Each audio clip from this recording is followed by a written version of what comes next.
Why on earth should we sign World Be Free again? I'll tell you why there, boss. He's one of the best ball handlers and one of the best scorers and one of the best athletes I've ever seen there, see? He's absolutely, positively remarkable. He's astounding. He's colossal. He's even putrid. He's 69 years old. Yeah, but have a heart there, bossy. His mother and your mother are both mothers, see? Get out! You're incompetent!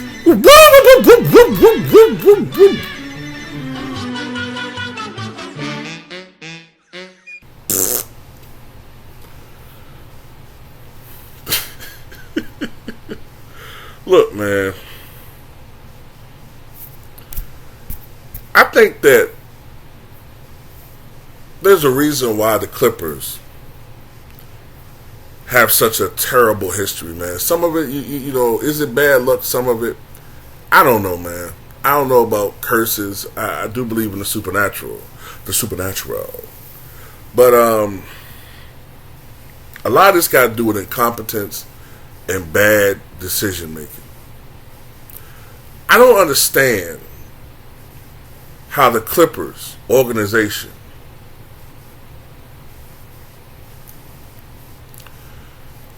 could have at the palm of their hands a player with the skill set of a Malcolm Brogdon, the reigning sixth man of the year. You had him. He and Russ could have made a very interesting backcourt. One player, and it would have been a great tandem, I thought, if everything worked right. Now, these things are risk. There's no guarantees, very few guarantees. But if it worked right, they could have meshed well. Both of them are great ball handlers. Now, yes, Russ can turn the ball over a little bit too much. We know this. But Russ brings a lot of positives to the team. He played very well. He even shot very well compared to his normal averages with the Clippers, because he finally had some guys around him that could score, which opened things up a bit for Russ. And while Russ will never be a 38-39% three-point shooter, I could see him playing a season with the Clippers and shooting around 33 to 34% from downtown. Not great, but that's better than 27, 28%, 29%, right? Then you had another shooter who opens things up further, but like Brogdon, who's a playmaker, but he's everything that Russ isn't. A great shooter, one of the few players in the history of the NBA to be a 50, 40, 90 guy.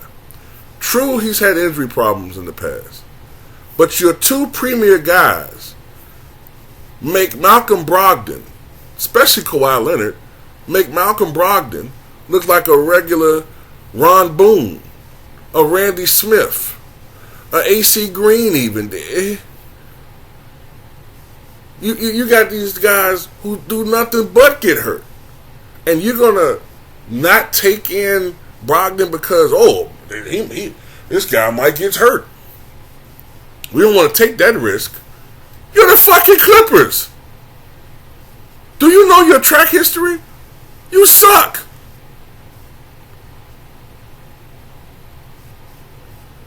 Here we are, midway to 2023. We're in now year 4. Year 4. Going into year 5, actually, season-wise. Going into year 5 of this Paul George, Kawhi Leonard experience. Or should I say experiment. How have things gone so far? Any championships? Hell, any final appearances?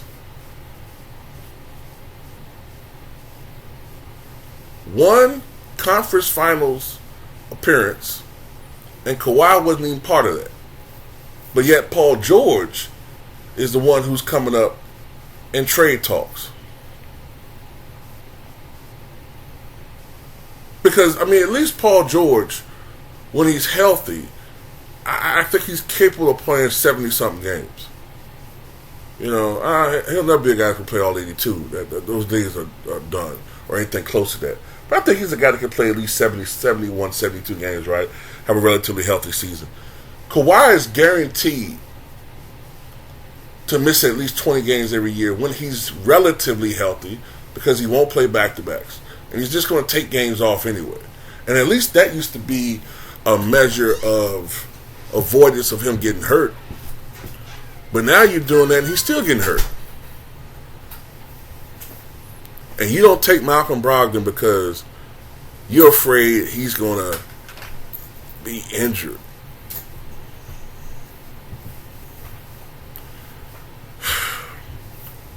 I just don't understand it, man. Russell Westbrook, he could have been the defensive anchor of the backcourt, slashing. We know his game. Malcolm Brogdon, mid-range jump shooter, outside shooter, facilitator as well. You had a double tandem of passers in the backcourt, and you gave that up because Brogdon, you're afraid he's gonna get hurt.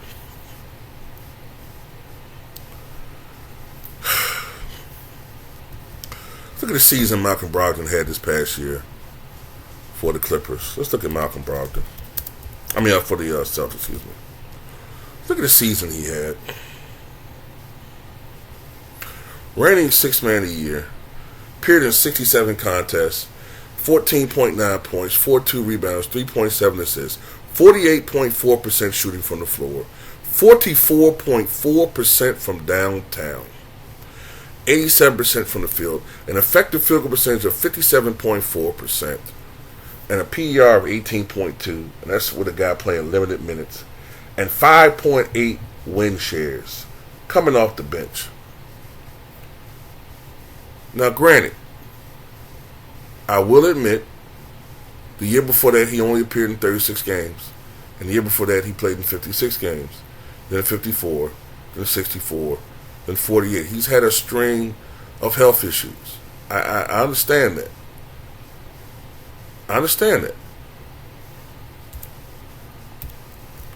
Look at Kawhi Leonard.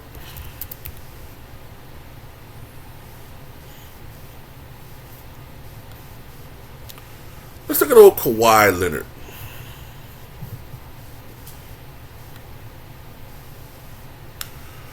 $52 games this past year. Year before that, missed the entire season. Year before that, 52 games. Year before that, 57. Year before that, 60. Year before that, 9. Am I missing something? Now, I know somebody going to say, well, why take on another player if you already got 2? Why take on another guy that has injury issues? Because playing it safe doesn't work in the long run. Playing it safe doesn't work in the long run. You got to take some risk to succeed. There are risks, but the rewards of having a Malcolm Brogdon healthy is incredible.